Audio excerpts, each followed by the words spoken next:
उसकी एक हाँ के इंतजार में। सुबह के 7 बजते ही रमा ने अपने अपार्टमेंट की खिड़की से बाहर झांका तो स्कूल की बस को बिल्डिंग के गेट पर खड़ा पाया। परंतु अपनी स्वमग्नता में खोई 6 वर्षीय मंत्रा तैयार होने की जल्दबाजी में बिल्कुल भी नहीं थी। अपितु उससे अपेक्षित भी नहीं था। बेटू, आपने पहनाया हुआ यूनिफॉर्म फिर से निकाल दिया? पर आज तो यूनिफॉर्म जरूरी है ना। कोई नहीं, चलो दोबारा पहनते हैं, आओ। अपना संयम बिना खोए रमा ने कहा, विक्रांत यार, आज प्लीज तुम मंत्रा को स्कूल में ड्रॉप करोगे? बस छूट गई हमारी, मैं नहीं ले जा सकती उसे आज, क्योंकि आज मेरा एक बड़ा इंपॉर्टेंट प्रेजेंटेशन है इंटरनेशनल कॉन्फ्रेंस में। और वैसे भी स्कूल तुम्हारे रास्ते में ही तो पड़ता है। सोफे पर बैठे अपने मोबाइल में डूबे हुए पति से विनती करते हुए रमा ने कहा, जब तुम्हें पता था कि आज का दिन तुम्हारे लिए बहुत खास है तो तुम और जल्दी उठ जाती और जल्दी मंत्रा को तैयार कर देती। तुम्हारी गलती है, तुम्हें को भुगतनी होगी। वैसे भी एक अच्छी माँ की तरह तुम अपनी बेटी को अच्छी आदतें कहाँ डाल पाई हो ना। विक्रांत बड़े आराम से बिना आवाज चढ़ाए रमा की गलतियां गिनाने लगा। क्या ये सिर्फ मेरी अकेले की बेटी है? मंत्रा की कंडीशन पता होने के बाद भी ये बंदा इतना असंवेदनशील कैसे हो सकता है? आदतें डालने में इन भाई साहब का कितना योगदान है।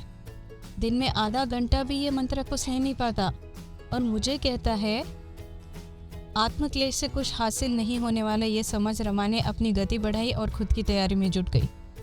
मैं अगर ये स्कर्ट पहनूं तो? नहीं यार, विक्रांत हमेशा कहता है कि वजन बढ़ने के कारण बहुत अजीब लगने लगी हूँ मैं। ये मेरा फेवरेट ट्राउज़र है, ये ट्राउज़र पहनूं? नहीं। विक्रांत कहता है बत्तख की तरह दिखती हूँ मैं ट्राउज़र में। साड़ी का तो सोच भी नहीं सकती, कॉन्फ्रेंस यही निकल जाएगी पहनते पहनते। आखिरकार उसने कशिदाकारी क्लासिक कुर्ता पलाजो पहन लिया और बालों को एक मैसी जुड़े में बांधकर लिपस्टिक के 2 धारे खींच ली। फिर मंत्रा को साथ लेकर घर से निकली।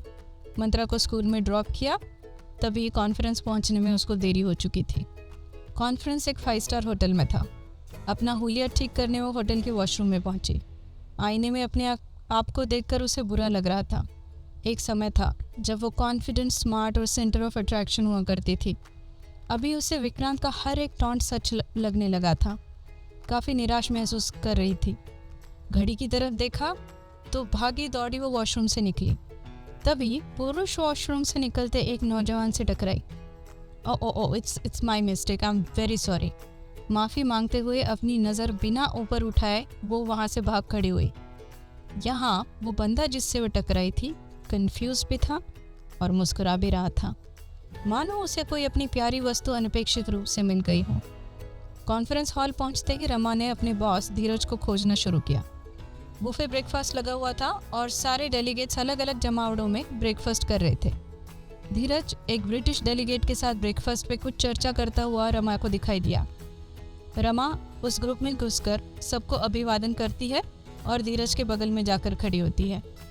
Freddy, this is Rama, the one who is gonna present the innovative measures that we took on the project, and let me tell you, it is entirely her brain child. I am glad to have her in my team. अपने boss से तारीफ सुनकर बहराई रमा भी अपने boss की तारीफ में 2 बातें कहकर वहाँ से ब्रेकफास्ट करने निकल पड़ी। अब उसके पेट में चूहे दौड़ रहे थे। टेबल से उसने अपने कुछ पसंदीदा खाने की चीज़ें उठाई और मुड़ी। तभी वो अचानक एक बंदे से जाकर टकराई। Ink blue blazer. फिर से रमा समझ गई कि वो उसी वॉशरूम वाले इंसान से दोबारा टकराई थी। वो माफ़ी मांगने ही वाली थी कि वो बंदा बोल पड़ा, sorry, my mistake this time, I didn't expect you to take turn so swiftly, I am sorry.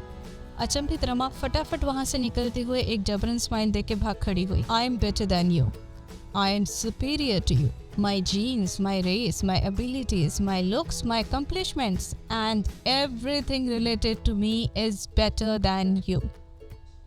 Ladies and gentlemen, belief of superiority complex is the mother of stigma and discrimination in our society. And let me remind you, it is universal and omnipresent. A very good morning everyone. I am Rama, a general manager at a multinational organization. Rama ने अपने presentation से सबको impress कर दिया। धीरज तो खुशी के मारे फूला नहीं समा रहा था। लंच टाइम के दौरान धीरज और रमा अपनी अपनी प्लेट लिए अपना प्रोजेक्ट डिस्कस कर रहे थे।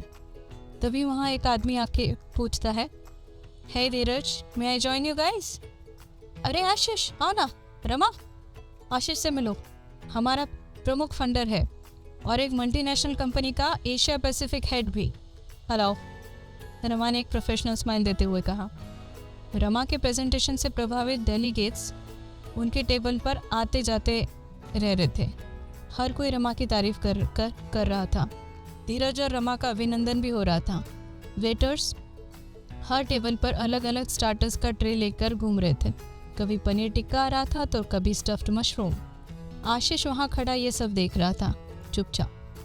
तभी रमा की नज़र आशीष के इंक ब्लू ब्लेजर पर पड़ी।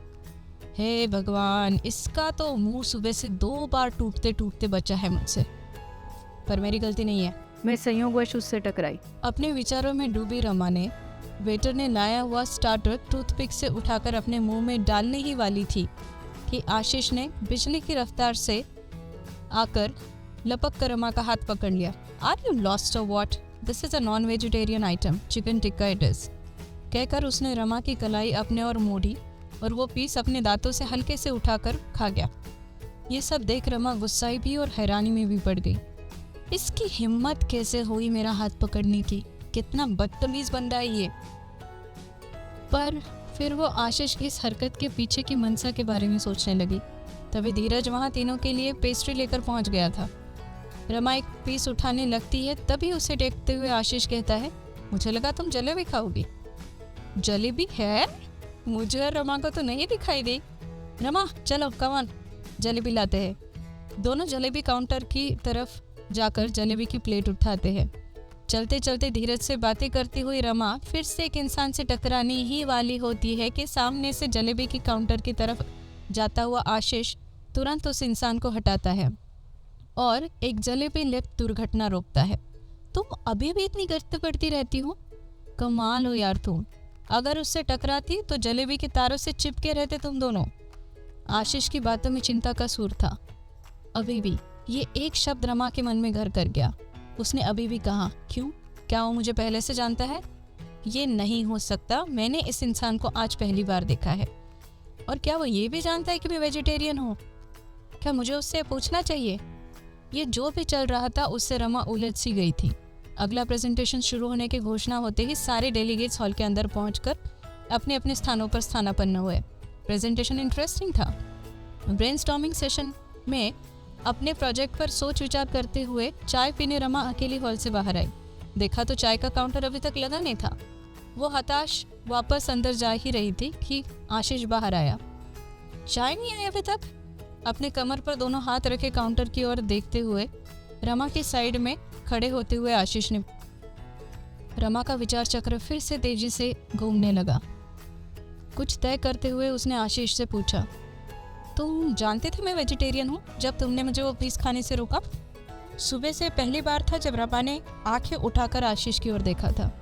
उसे महसूस हुआ कि उसने अब तक आशीष को गौर से देखा ही नहीं था। लंबा कद, सांवला वर्ण, साधारण से नाक नक्श, एक हाथ दूसरा सफ़ेद बाल उसकी स्टबल दाढ़ी से बाहर झांक रहा था। पर सबसे ज़्यादा आशीष की चीरती हुई नज़रें रमा को उससे बांधे रख रही थी। अब आशीष भी रमा को निहारने से अपने आप को रोक नहीं पाया। वो एक कदम रमा की ओर आगे बढ़ा। हड़बड़ाई रमा तुरंत एक कदम पीछे हो ली। आशीष रमा को घूरते हुए एक कदम और आगे बढ़कर कहने लगा, मुझे अभी भी लगता है कि अगर मैं तुम्हारी इन गहरी आंखों में गोता लगाऊं तो सीधा मरियाना ट्रेंच में निकलूंगा। उसकी आंखों से नजरें बिना हटाए आशीष एक कदम और आगे बढ़ा। इस बार रमा पीछे नहीं हटी। अचानक आशीष अब रमा के लिए अनजान नहीं था। वो दोनों एक दूसरे के इतने करीब खड़े थे कि उनकी सांसों की गर्माहट एक दूसरे तक पहुंच रही थी। पैसेज में वो सिर्फ दोनों ही थे, एक दूसरे में खोए हुए। आशीष की नशीली नज़र अब रमा के होठों की ओर जाती है और वो उसकी ओर झुकता है। तभी होटल के स्टाफ चाय की सामग्री लेके पैसेज में आते हैं। अब तक वक्त और दुनिया से बेखबर आशीष उनके आने से होश में आता है और अपनी हरकत पर शर्मिंदगी महसूस करता है। हड़बड़ाहट में रमा से सॉरी कहकर हॉल की तरफ भाग खड़ा होता है।